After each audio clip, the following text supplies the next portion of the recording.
Good morning to all of you. स्वागत है आप सभी का online chemistry classes Oracle public school Dhamtari.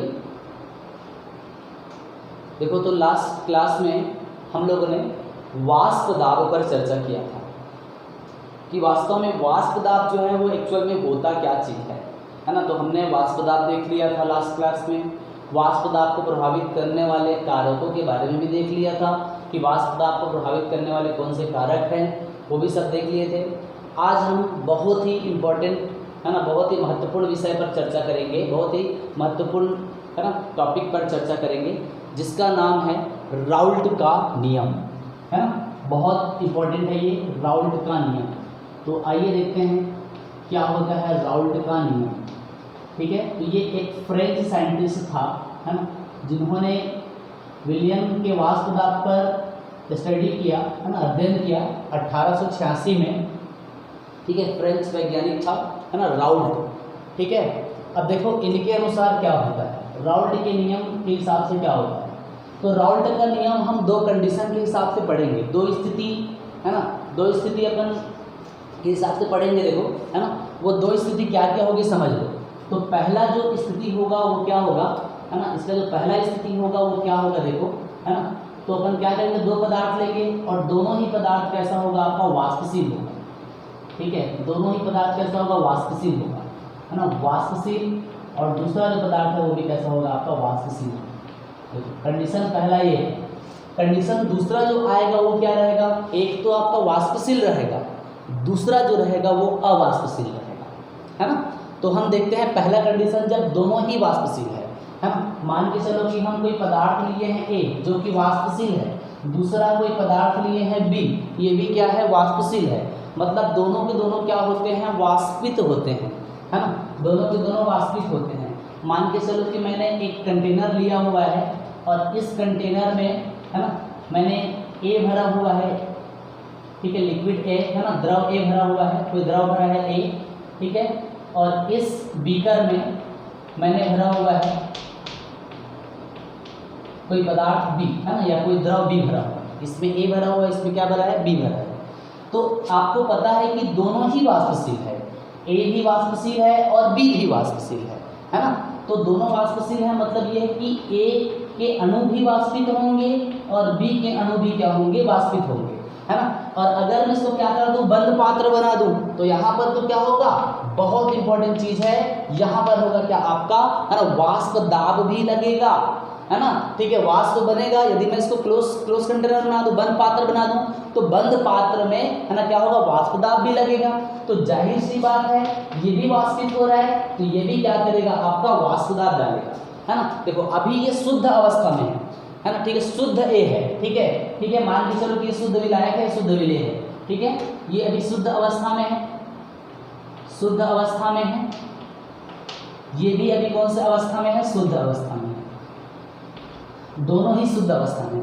मान के चलो कि इसका वाष्प दाब, ए का वाष्प दाब Pa0 है ना, वैसे ही इस बी का वाष्प दाब है ना, Pb0। ठीक है, ध्यान से सुनना। ठीक है, देखो दोनों का वाष्प दाब बरोबर होगा ऐसा भी नहीं।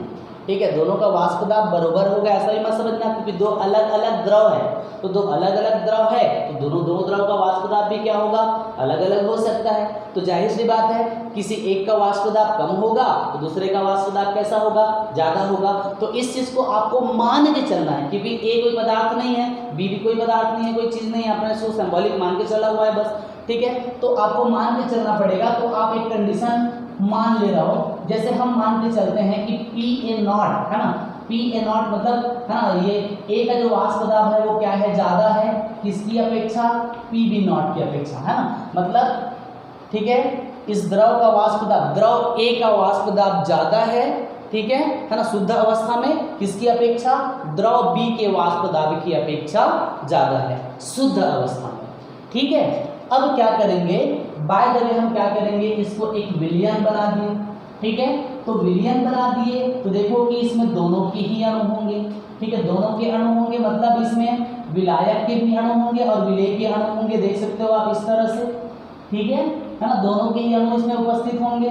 ठीक है, तो हम जानते हैं कि किसी भी पदार्थ का शुद्ध अवस्था में वाष्प दाब ज़्यादा होता है, लेकिन जब वो विलयन की अवस्था में आएगा तो इसका जो वाष्प दाब है वो क्या हो जाएगा, थोड़ा सा कम हो जाता है। ठीक है, देखो अब यहाँ पर दो पदार्थ हैं, दो पदार्थ को मिला करके एक विलयन बना दिया गया है ना, दो पदार्थ को मिला दिया गया, पदार्थ ए पदार्थ बी, द्रव ए द्रव बी, दोनों को मिला करके क्या किया गया है, एक विलयन है ना बना दिया गया है। ठीक है, तो अब दोनों ही इसको अगर गर्म करोगे तो दोनों ही वाष्पित होगा, मतलब आपको ए के भी वाष्प मिलेगा और बी के भी वाष्प मिलेगा, तो जाहिर सी बात है ना। ठीक है, सतह पर दोनों के वाष्प दाब लगेंगे, है ना। ठीक है, वाष्प दाब ए वाष्प दाब दोनों घटक क्या करेंगे, वाष्प दाब आरोपित करेंगे। ठीक है ना, मतलब ये है कि अब इस विलयन में उपस्थित विलायक का वाष्प दाब मैं बोलूंगा Pa, और है ना इस विलयन में उपस्थित जो पदार्थ B है उसका वाष्प दाब हो जाएगा Pb। देखो दोनों में डिफरेंस याद रखना, शुद्ध अवस्था में विलायक का वाष्प दाब था Pa0 और जब वो विलयन बना चुका है तो उस कंडीशन में इसका वाष्प दाब है Pa। उसी प्रकार शुद्ध अवस्था में है ना पदार्थ B का वाष्प दाब कितना था, Pb0 था, जब वो विलयन बना दिया उस समय है ना इसका वाष्प दाब हो गया क्या, आपका Pb हो गया। इस चीज को ध्यान रखेंगे बहुत अच्छे से। ठीक है, अब देखो यहाँ पर दोनों का वाष्प दाब लगेगा। अब इस कंडीशन में भाई मेरे को पूछ दिया कि इस पूरे विलयन का वाष्प दाब कितना होगा।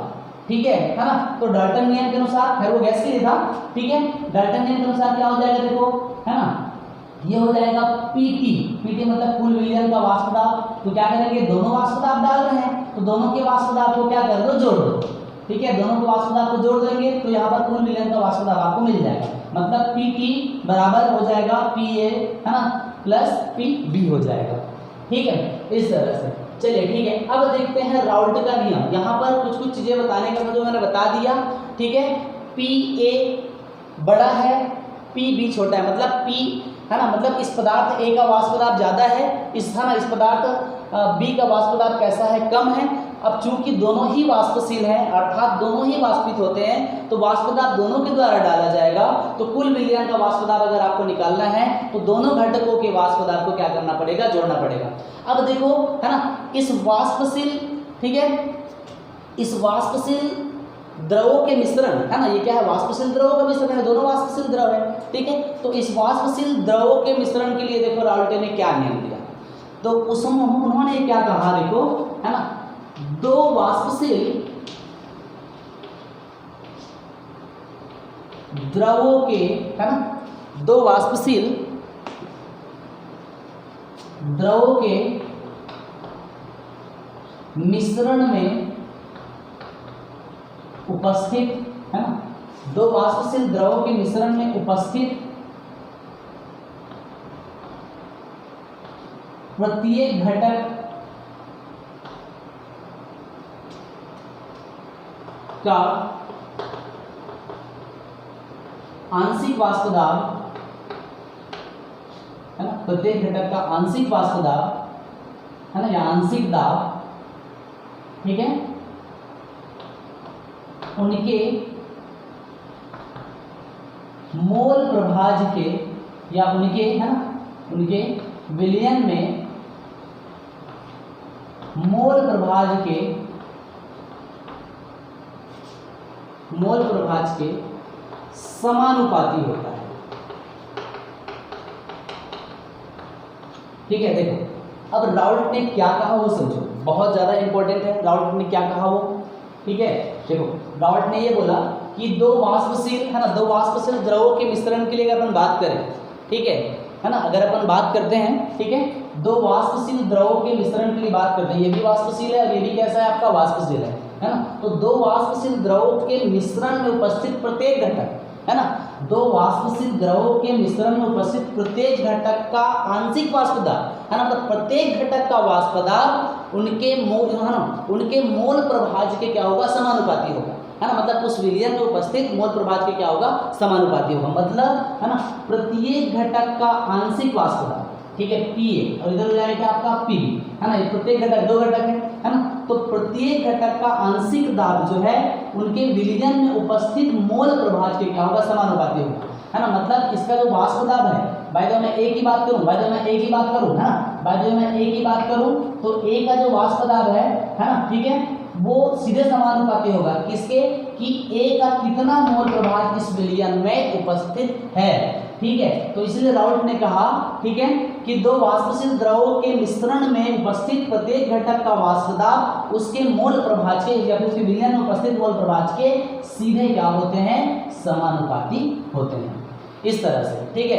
अब इस राउल्ट के नियम को आगे बढ़ाओ, है ना, चाहो तो अलग अलग आगे बढ़ाओ, चाहो तो एक साथ आगे बढ़ाओ, वो आपके ऊपर है, ठीक है ना। अब क्या करोगे, अब आप क्या करोगे कि इस समानुपातिक चिन्ह को हटा दोगे, तो समानुपातिक चिन्ह को हटा दोगे, यहाँ पर समानुपातिक, है ना, ठीक है, यहाँ पर कांस्टेंट आ जाएगा, ठीक है, इस तरह से, है ना, स्थिरांक आ जाएगा यहाँ पर, ठीक। वैसे यहाँ पर क्या हो जाएगा, देखो आपका Pb इक्वल टू, है ना, Pb equal to K into यहाँ पर क्या हो जाएगा बताओ, आपका XB हो जाएगा, सॉरी ये XB होगा, है ना, अपने अपने मोल प्रभाव के क्या होगा, समानुपाती होता है बोले, तो ये XA नहीं होगा, XB होगा, ठीक है। समानुपाती चिन्ह को हटा दोगे तो क्या आ जाएगा आपका, है ना, समानुपाती चिन्ह को हटाओगे तो क्या आ जाएगा, ये किया आ जाएगा, है ना। अब देखो अब क्या हो जाएगा, ठीक है। अब इस जो समीकरण नंबर 1 है, इसको समीकरण नंबर 1 ले दो और इस समीकरण 1 को, है ना, ठीक है, शुद्ध द्रव के लिए लागू करो, ठीक है। समीकरण 1 को शुद्ध अवस्था के लिए, ठीक है, शुद्ध A के लिए बोल दो, चलो शुद्ध A के लिए लागू कर दो, ठीक है। वैसे ही यहाँ पर समीकरण 1 को शुद्ध B के लिए लागू कर दो, है ना, विलयन के लिए नहीं बल्कि शुद्ध B के लिए, क्या विलयन और शुद्ध B के लिए ऐसा नहीं है ना, अपन शुद्ध B के लिए लागू कर देंगे, शुद्ध B के लिए लागू कर दो। तो उस कंडीशन में क्या होगा, हमको पता है ना, कि किसी भी शुद्ध घटक का, ठीक, किसी भी शुद्ध घटक का जो वाष्प दाब है वो क्या होगा बताओ आपका, है ना, PA नहीं होगा बल्कि PA नॉट होगा, ठीक है, इक्वल टू K का K रहेगा, किसी भी शुद्ध पदार्थ का जो मोल प्रभाज है ना, किसी भी शुद्ध पदार्थ का जो मोल प्रभाज है वो कितना होता है, 1 होता है, ठीक है। वैसे ही यहाँ पर क्या करो, ये PB नहीं रहेगा क्योंकि PB तो विलयन बनने के बाद बना है, शुद्ध अवस्था में क्या था, ये PB नॉट था, ठीक है ना, बराबर ये K का K हो जाएगा और शुद्ध अवस्था में जो मोल प्रभाज है वो कितना होता है, 1 होता है, ठीक है। तो इस तरह से देखो यहाँ पर आपका K बराबर आप क्या निकाल लिए, K बराबर PA नॉट निकाल लिए इधर, है ना, इधर आप क्या निकाल लिए, ठीक है, K बराबर आप निकाल लिए क्या आपका PB नॉट, है ना, आपने ज्ञात कर लिया, ठीक है। अब क्या करो, है, इस K का मान को समीकरण 1 में रखो, है ना, समीकरण 1 से, ठीक है, समीकरण 1 में रखो, ठीक है, इधर भी समीकरण 1 में रखो, ठीक है। तो समीकरण 1 में रखो K का मान, तो क्या हो जाएगा आपका PA बराबर K का मान रख दो, तो K का मान क्या है बताओ, PA नॉट है इंटू ये क्या हो जाएगा बताओ आपका XA हो जाएगा, ठीक है। वैसे ही यहाँ पर रखो चलो K का मान समीकरण नंबर 1 में, तो ये हो जाएगा बताओ आपका PB, है ना, बराबर K का मान रख दो, K का मान कितना है बताओ, PB नॉट है इंटू X, है ना, इंटू XB, है ना। तो ये आपका हो जाएगा, दो बहुत ही महत्वपूर्ण सूत्र आपको मिले हुए हैं, ठीक है ना, ठीक है, कि विलयन में उपस्थित विलायक का वाष्प दाब, है ना, विलयन में उपस्थित A का वाष्प दाब और विलयन में उपस्थित B का वाष्प दाब आपने क्या किया, निकाल लिया, ठीक है। चलो अगर आपको निकालना है कुल विलयन का वाष्प दाब, तो क्या करोगे, दोनों को जोड़ दोगे, है ना, कुल विलयन का वाष्प दाब, ठीक है ना, कुल विलयन का वाष्प दाब, ठीक है। तो PT बराबर क्या हो जाएगा बताओ आपका, PA प्लस क्या हो जाएगा, PB हो जाएगा, ठीक है। अब क्या करो, PA का भी मान रख दो और PB का मान भी रख दो, ठीक है।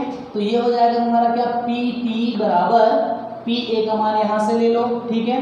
तो क्या है यहाँ से लो, चलो PA नॉट इंटू क्या है XA, है ना, प्लस क्या हो जाएगा, PD की वैल्यू क्या हो जाएगा, PB नॉट इंटू XB, ये हो जाएगा, ठीक है। अब इसके बाद देखो क्या करोगे, अब इसके बाद आप क्या करोगे, है ना, अब यहाँ से देखो, इसके बाद जब आप आगे प्रूफ करोगे, ठीक है, तो आपको ये वाला कंडीशन बहुत काम आएगा, है ना। मैंने पहले से ही बता दिया था कि किसी एक का वाष्प दाब को ज़्यादा मान के चलो, किसी एक का वाष्प दाब को कम मान के चलो, है ना, ये करना है, मैं पहले से बता दिया था आप लोगों को, ठीक है। अब देखो, नहीं तो फिर आगे पुराना, है ना, सिस्टम चेंज हो जाएगा, ठीक है, तो सिस्टम को चेंज नहीं करना है, ठीक है।